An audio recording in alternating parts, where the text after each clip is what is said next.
Let me tell you the story of the Pyle brothers. They did nearly everything alike. They married twin sisters. They lived next door to one another, and they invested exactly in the same things at the same time. As a result, they each reached retirement age with a pile of money. Bigger Pyle didn't think much about life's risks. He shunned insurance, he drove without a seatbelt, and he actually went swimming before his mother's no swimming for 30 minutes after dinner rule was up. Better Pyle was more careful. He maintained generous amounts of insurance. He was more conservative with his investments, and he always obeyed his mother. At retirement, Bigger Pyle ended up with the bigger pile of dough.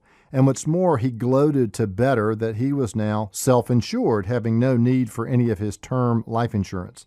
And it was a good thing too, because it was much too expensive to maintain at the time. Bigger once read in a book that he could take 5% off his investments in retirement to live on. That sounded pretty good to him. His problems arose when he actually got to retirement and realized that 5% might not be so easy to obtain, certainly not with low interest rates that we've got today. With his retirement income in danger of being cut in half due to low interest rates, Bigger went to the stock market in search of higher returns, but he got there just in time for a big market drop. Meanwhile, Better seemed to be much more relaxed in his retirement years. He seemed to have plenty to spend and no worries about running out of money. When Bigger asked Better his secret, Better said, "I've got seatbelts on my money." It turns out that Better actually started his retirement with less money than Bigger. After all, he'd invested more conservatively and spent more during his working years to keep his insurance portfolio in place. When you're talking about insurance, always consult with a licensed agent.